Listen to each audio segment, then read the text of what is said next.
டெரிமைஸ் முற்றும் ஜெயம் கொள்ளுகிறவர்கள் என்கிற புத்தகத்தில் தன்னுடைய வாழ்க்கையில் ஒரு அனுபவத்தை எழுதுகிறார். இதை குறித்து அவர் மெக்சிகோவில் மிஷினரியாக போயிருந்தப்போ காரில் திரும்பி வீட்டுக்கு வந்துட்டுருக்கிறார்.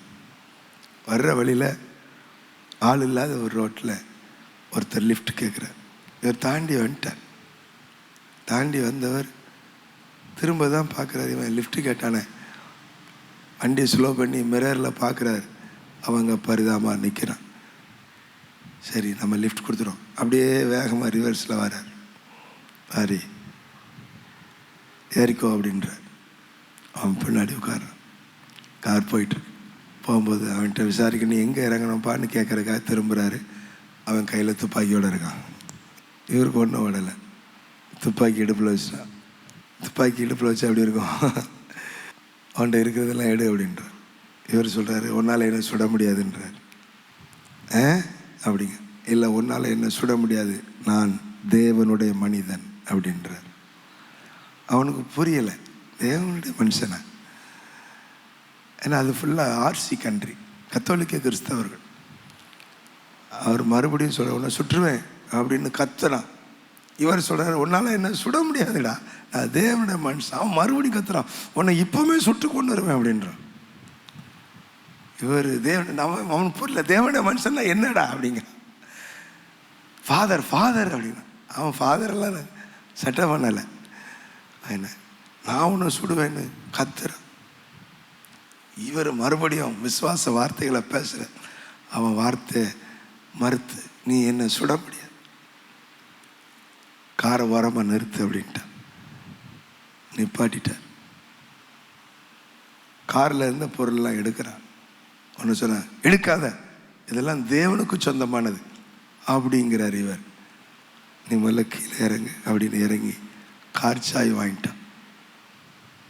அவன்கிட்ட இருக்கிற காசு, பர்ஸு, வாட்சி, மோதிரம் எல்லாம் கழட்டி கொடு அப்படின்ட்டு எல்லாத்தையும் கழட்டி கீழே வச்சிட்டார்.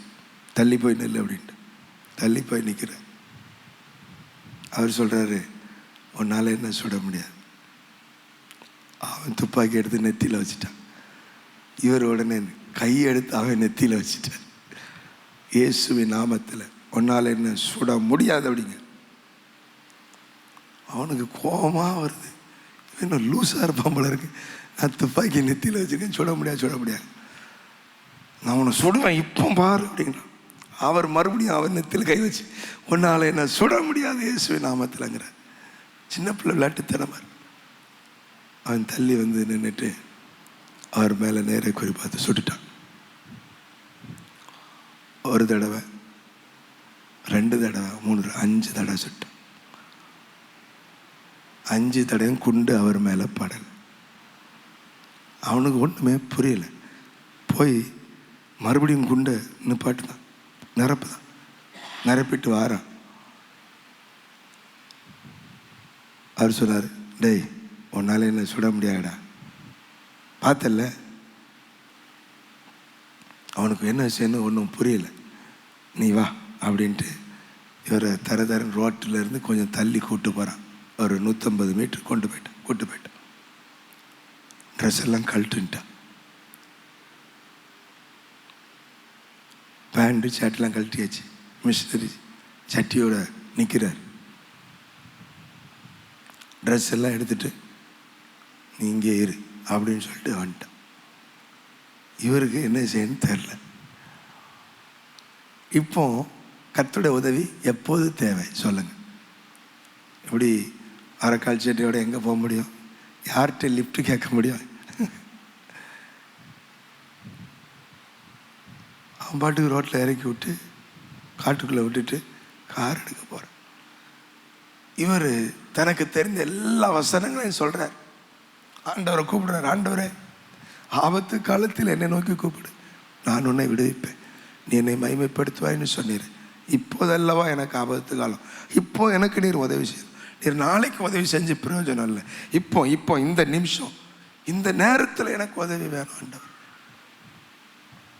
நீர் என்னைக்கோ உதவி செஞ்சு எனக்கு என்ன பிரயோஜனம் அப்படின்ட்டு அந்த வாக்குத்தத்தன் என்னென்னலாம் மைண்டில் எல்லாத்தையும் சொல்லிகிட்டே இருக்காரு. சத்தமாக சொல்கிறாரு. அவன் பாட்டு போயிட்டே இருக்கான். இவர் வசனத்தை சொல்லி சொல்லி ஆண்டவரை கூப்பிட்டே இருக்கார். அவன் கார் பக்கத்தில் போய் காரை எடுக்க போகிறதுக்கு முன்னாடி இவர் கத்துனாராம், இயேசுவின் நாமத்தில் நீங்கள் திரும்பவா அப்படின்னாராம். அவன் காரை திறக்க போனவன் விறுவிறுன்னு வந்துட்டான். என்ன நீ எதை சொல்ல விரும்புறியா அப்படின்னா, ஆமாம் இயேசுவின் நாமத்தில் நான் உன் கூட வரேன் அப்படி. சரி வா போகிறேன். முதல்ல என் ட்ரெஸ்ஸை கூட இயேசுவின் நாமத்தில், அவர் ஒரே இயேசுவின் நாமத்தில் தான் சொல்ல கொடுத்துட்டான், போட்டார். அவன் போய் கார் எடுக்க போகும்போது, நான் தான் காரை ஓட்டுவேன், சாவி கொடு, இயேசுவின் நாமத்தில் கொடுத்துட்டான். பக்கத்தில் உட்கார்றேன், கார் போயிட்டார். ஏதோ கட்டுப்பட்டவன் போல அவன் அமைதியாக இருக்கு. அவன் சொல்கிறான், நான் சொல்கிற இடத்துக்கு தான் நீ ஓட்டணும். அவர் சொல்கிறாரு, நான் போகிற இடத்துக்கு தான் நீ வரணும். நீ வா, என் கூட வா, நான் உனக்கு உதவி செய்கிறேன். என்னால் என்ன உதவி செய்யணுமோ அதை செய்கிறேன். நான் தேவனுடைய மனுஷன் அப்படின்ட்டு அவன் சொல்கிறான், உன் கூட வர்றது எனக்கு நல்லா தான் இருக்கும், நான் அதை விரும்புகிறேன் அப்படின்ற. இவர் அவனுக்கு அந்த நேரத்தில் இயேசு பற்றி சொல்கிறார். இயேசு பாவிகளுக்காக மரித்தார். இப்படி திருடி ஏமாற்றி வாழ்கிறது சரியல்ல, நரக அக்கினிக்குள்ளே போயிடுவேன், நியாய தீர்ப்புன்னு இருக்கு. இயேசுவை பற்றி, நற்செய்தியை பற்றி, கிறிஸ்துவின் மரண உயிர்த்தெழுதலை பற்றி எல்லாத்தையும் சொல்லிகிட்டே வாரார். அவனும் பொறுமையாக கேட்டுகிட்டே வாரான். வழியில் 3 போலீஸ் நிற்குது. இப்போ அவன் அலர்ட் ஆகிட்டான். நீ காரை நிப்பாட்டி போலீஸ்கிட்ட என்ன காட்டி கொடுப்பேன் பாரு. மறுபடியும் துப்பாக்கி எடுத்து இடுப்பில் வச்சிட்டேன்.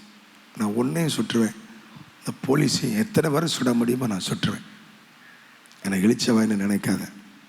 அவன் சொன்னான், அவர் டெரிமை சொன்னாரா, டே நான் ஏன்டா போலீஸ் உதவியை தேட போகிறேன், எனக்கு தான் இயேசுவின் நாமம் உண்டே அப்படின்னாரா. எனக்கு உதவி செய்கிறதுக்கு இயேசுவின் நாமம் இருக்கு. அப்படியா? அவர் போலீஸ் பார்த்து நிப்பாட்டல, வண்டி போகுது, துப்பாக்கி உள்ள வச்சிட்டான். அவர் சொன்னார், நீ ஏன் வீட்டுக்கு வர்றியா? இல்லை நான் உன் வீட்டுக்கு வரல, இந்த மலையில் அடுத்த ஒரு மலையை காமிச்சு அதில் நீ என்னை இறக்கி விட்டுரு, அங்கே என் ஃப்ரெண்ட்ஸ் எல்லாம் இருக்காங்க. ஓகே நான் வர்றேன். போகும்போது அவர் சொன்னார், இதில் இவ்வளோ தூரம் தான் வர முடியும், அதுக்கப்புறம் வந்தால் என் காரில் பெட்ரோல் இல்லை, திரும்ப நான் என் ஊருக்கு போக முடியாது, உன்னை இதில் இறக்கி விட்றேன். சரி இறங்கிக்கிறேன்னு இறங்கிட்டான். இறங்கும்போது இவர்கிட்டருந்து வாங்கின மோதிரம், வாட்ச், பர்ஸ் எல்லாம் திருப்ப கொடுக்குறேன். இவர் மோதிரத்தை மட்டும் வாங்கிட்டார், இது என்னோடய என்கேஜ்மெண்ட்டுக்காக போட்டது, அதை கொடுத்துரு. பர்ஸில் $2 தான் இருந்துச்சான். இந்த $2 உனக்கு வச்சுக்கோ, இந்த வாட்ச் உனக்கு வச்சுக்கோ, ஸ்நாக்ஸ் எல்லாம் வச்சுருக்காரு சாப்பிட்றதுக்கு, அதெல்லாம் கார்லேருந்து எடுத்து கொடுத்தாரு, இதெல்லாம் வச்சு நீ சாப்பிடு, இதெல்லாம் நானாக தாரேன், முதல்ல நீயா எடுத்து அதை திருட்டு, அதுக்கு பேர் நானாக தாரேன், நீ கொண்டு போ, உனக்கு என்னைக்கு என்ன பார்க்கணுனாலும் இந்த அட்ரஸ்க்கு வா அப்படின்னு சொல்லி அட்ரஸை கொடுத்து அனுப்பி வச்சார். அல்லேலூயா. இதுக்கு பேர் தான் விசுவாசம். இதுக்கு பேர் தான் கர்த்தருடைய உதவி உடனே நமக்கு கிடைப்பது. அல்லேலூயா.